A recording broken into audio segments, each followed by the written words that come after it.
Can you focus on that? Okay.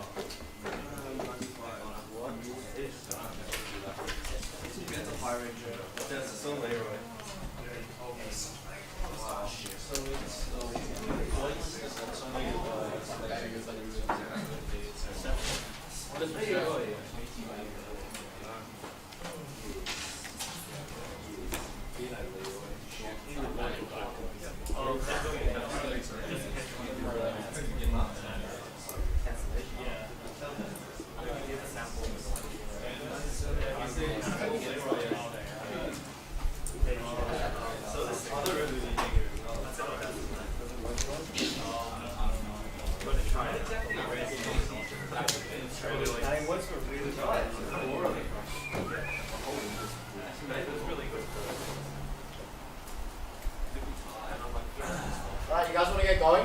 Yeah! Alright. So today's the Mod C seminar.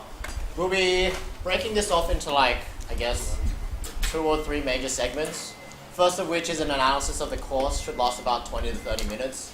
Then we'll be spending 80 to 90 minutes on exam technique and how to make an essay sound sophisticated, but not actually read like Bernard.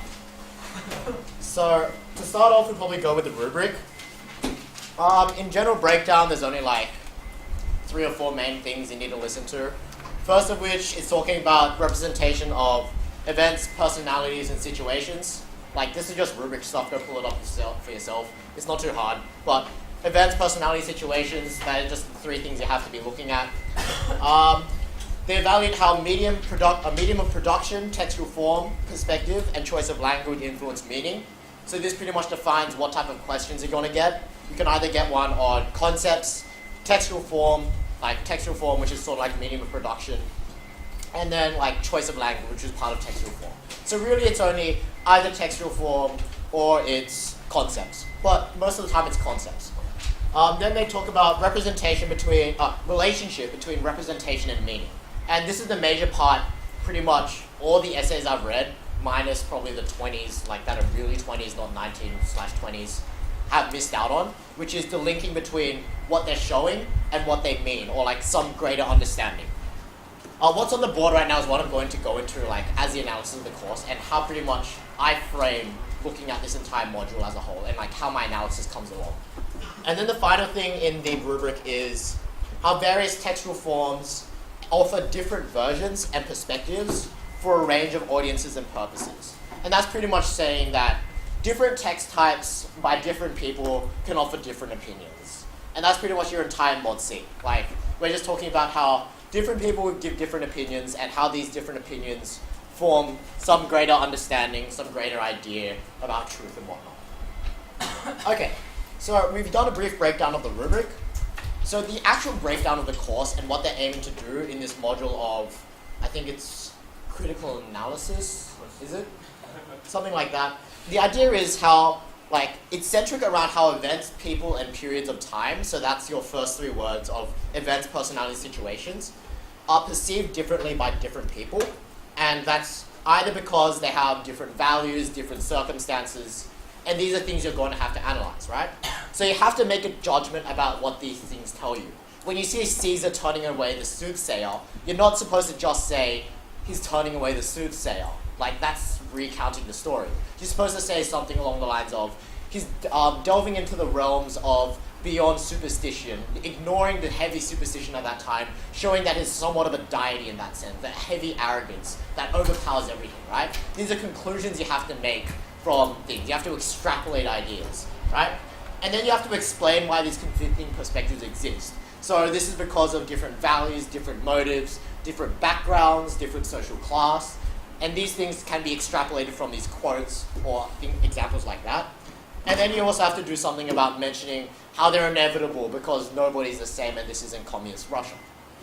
Okay, So this 3-layer model I've broken down into 3 ideas, right? The easiest way to look at, like, this is how I'm going to frame most of the analysis per paragraph or per text, right?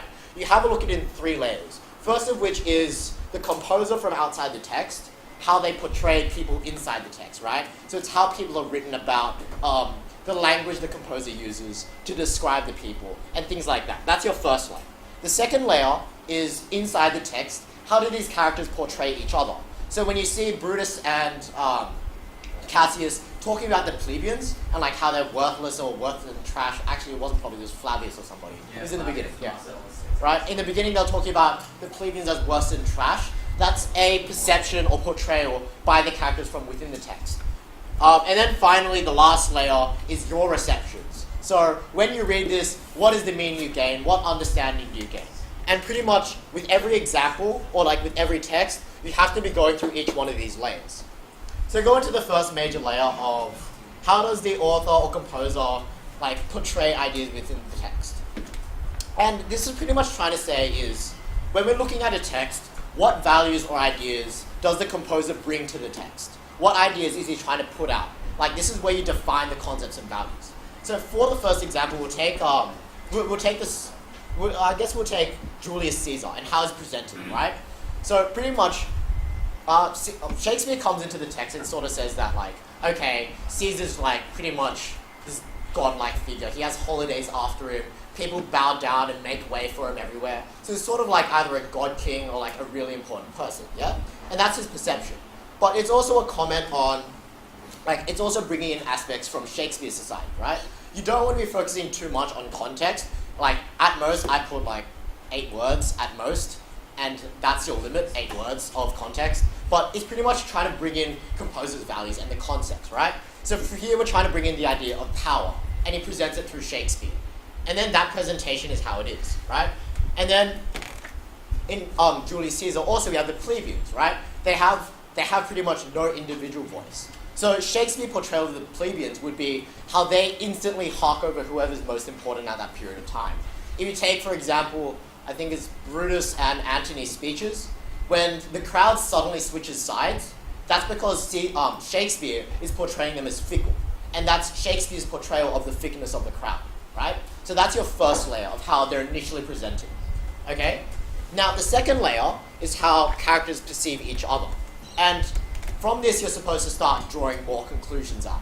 So here you'll be talking about, like, for example, how the tribunes are perceived as, how the tribunes perceive the plebs as worse than trash.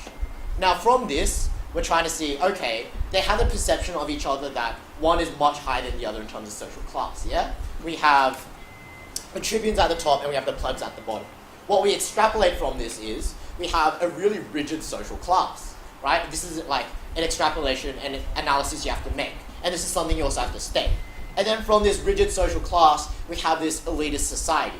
And that separates their values. So these are slowly steps we're taking away from the idea that they're calling them trash. So from trash, they're now different because they have different social class, strict social values, and this is spawning the conflicting perspectives over things such as Caesar's rule of the city, Caesar's holiday, in light of what's-his-face's death, or whatever his face, Pompey's death.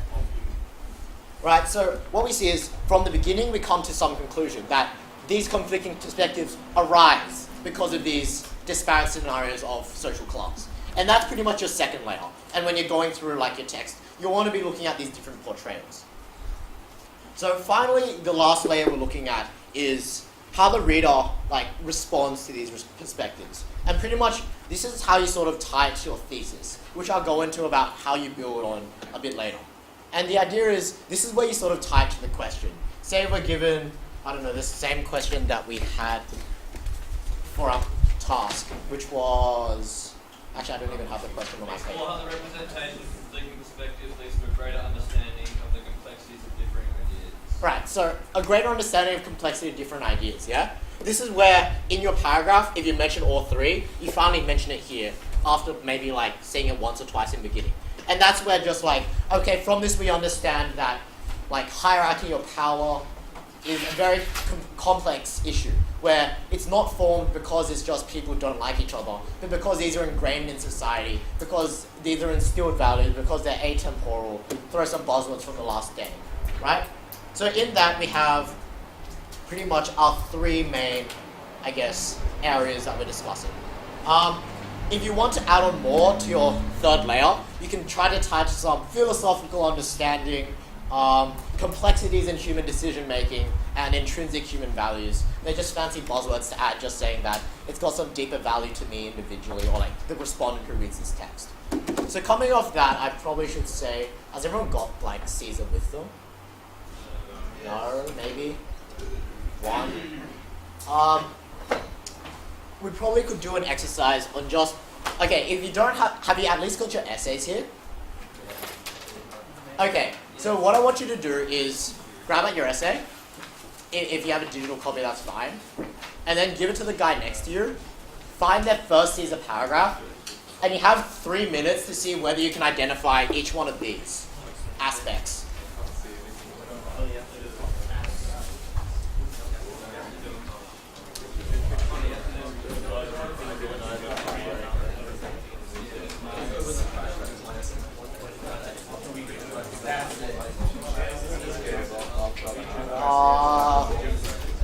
Stop becoming quiet.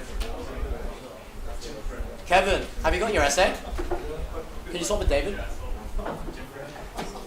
It's alright. So has everyone got somebody else's essay? It'd be preferable if you haven't started reading it, because I want to give you only 3 minutes. There's actually a purpose to giving you 3 minutes only.